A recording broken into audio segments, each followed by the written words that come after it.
आज आपने क्या क्या किया? सबसे पहले तो आपके चैनल के माध्यम से देखने वाले सभी भैया बहनों को मैं अंतर्राष्ट्रीय नशा मुक्त अभियान कर रहा हूँ। एशिया बुक ऑफ वर्ल्ड रिकॉर्डधारी सोसाइटी योग गुरु इंडिया का राष्ट्रीय निदेशक योग गुरु ज्योति बाबा नमन करता हूँ। आज यहाँ पर कमल वर्मा जो हमारे उन्नाव के प्रोजेक्ट कोऑर्डिनेटर भी है नशा मुक्त युवा भारत अभियान के, उनके यहाँ पर हम लोगों ने जो माँ बालेश्वरी ट्रस्ट है, माँ बालेश्वरी ट्रस्ट की ओर से आज एक सम्मान का कार्यक्रम एवं प्रेस से मिलिए का कार्यक्रम का यहाँ पर आयोजन किया गया, जिसमें अभी दिल्ली में जो कॉन्स्टिट्यूशन क्लब ऑफ इंडिया है वहाँ पर भारत सरकार के केंद्रीय राज्य मंत्री रामदास अठावले जी के द्वारा जो ग्रेट इंडियन अवार्ड 2025 हमें मिला था, उसके लिए आज यहाँ पर एक सम्मान का आयोजन रखा गया। जो सम्मान माँ बालेश्वरी ट्रस्ट की ओर से यहाँ पर दिया गया, मुख्य उद्देश्य सम्मान नहीं है, मुख्य उद्देश्य यह है कि हम कैसे और किस तरीके से आज की जो युवा पीढ़ी है, आज की जो बचपन है, वो कहीं ना कहीं नशे में कुंठित हो रहा है। जैसे नहीं कि कढ़ैया में जब पकौड़े डाले जाते हैं तो थोड़ी देर के बाद तल करके वो अपने आप पक के निकल जाते हैं। कोई आदमी ये कहे कि कढ़ैया में पकौड़े डाले जाएंगे और वो पकेंगे नहीं, ये संभव नहीं है। उसी प्रकार से जो बचपन यदि नशे में जाएगा, फिर कोई कहे नहीं कुछ नहीं होने वाला, आगे सब ठीक हो जाएगा, ये बात गलत है।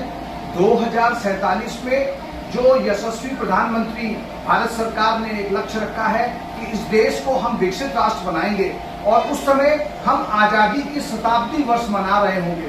प्रश्न ये खड़ा हो रहा है कि आजादी के शताब्दी वर्ष में जो आज नशे में है वो कल पहुंचेगा यौनावस्था के पार करने की अवस्था में, यानी वो पहुंचेगा आज के बाद लगभग 20 साल 40 साल का पहुंचेगा। अगर आज 20 साल का है, 15 वाला जो है वो 35 में पहुंचेगा, 40 में पहुंचेगा, तो वो कैसा होगा, किस तरीके का होगा? क्यों? क्योंकि आज मिलावटी खाद्य पदार्थ चरम पर है, वायु प्रदूषण चरम पर है, शुद्ध जल हर एक को संभव नहीं हो पा रहा है। तो प्रश्न ये खड़ा हो रहा है कि जब जल प्रदूषण है, वायु प्रदूषण है, भोजन प्रदूषण है, और उस पर नशे का प्रदूषण, और उससे बड़ा प्रदूषण मोबाइल। आज हर बच्चे को जो मोबाइल आपने दे दिया, वो मोबाइल मीडिया के कारण जो उसको 15 वर्ष या 20 वर्ष में जानना चाहिए था, वो आज 4 वर्ष 3 वर्ष 5 वर्ष में जान रहा है। प्रश्न ये खड़ा हो रहा है कि जिस उम्र में जिस चीज का ज्ञान चाहिए, उस उम्र में उससे पहले यदि उसको दे दिया जाए तो क्या होगा? मन तो उतना तीव्र है लेकिन शरीर साथ नहीं है। मन तो 15 में पहुंच गया लेकिन शरीर 5 का है, तो क्या होगा? विघटनकारी स्थितियां परिवार में, समाज में और व्यक्ति के जीवन में आज जिस प्रकार से उत्पन्न हो रही है, वो स्थितियां इतनी खतरनाक हो रही है कि मोबाइल, नशा और जंक फूड, इनका जो कॉकटेल है, उस कॉकटेल के कारण हमारी पूरी युवा पीढ़ी खत्म हो रही है। और दुनिया में जो परिवार नामक संस्कृति के रूप में जो जाना जाता था, दुनिया में हम लोग जाने जाते थे कि विश्व का एक ही देश है जहां पर परिवार नामक संस्कृति अभी जिंदा है, क्योंकि बाकी मुस्लिम देश हो गए, मुस्लिमों में परिवार नामक कोई कल्चर होता नहीं। क्यों? क्योंकि वहाँ शादी कॉन्ट्रैक्ट बेस पर होती है। हमारे यहाँ शादी 7 जन्मों का साथ होता है, हमारे यहाँ शादी संस्कारों का बंधन कहलाता है। तो जिस संस्कारों के बंधन को लेकर के दुनिया में हम विश्व गुरु बनने का दावा करते थे, आज नशे के चलते वो परिवार कलह की आग में जल करके खत्म हो रहे हैं, नष्ट हो रहे हैं। तो परिवार नामक संस्कृति खत्म हो रही है। इसीलिए लिव इन रिलेशनशिप आज बहुत कॉमन तरीके से डेवलप हो रही है।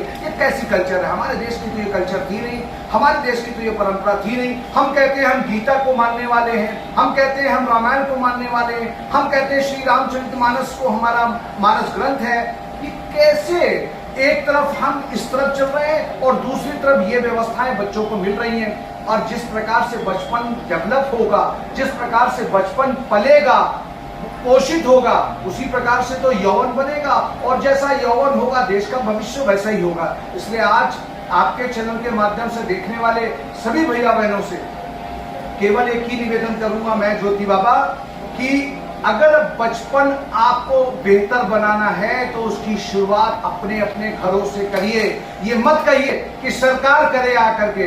सरकार के पास इतना समय नहीं है कि वो तुम्हारे बच्चे को देखे कि कै बजे उठ रहा है, कै बजे जाग रहा है, क्या खा रहा है, क्या पी रहा है, क्या सो रहा है, कहाँ जा रहा है, किससे मिल रहा है। इतनी फुर्सत नहीं है। ये फुर्सत आपको पैदा करनी होगी। क्यों? क्योंकि वो आपका बेटा है, आपकी बेटी है।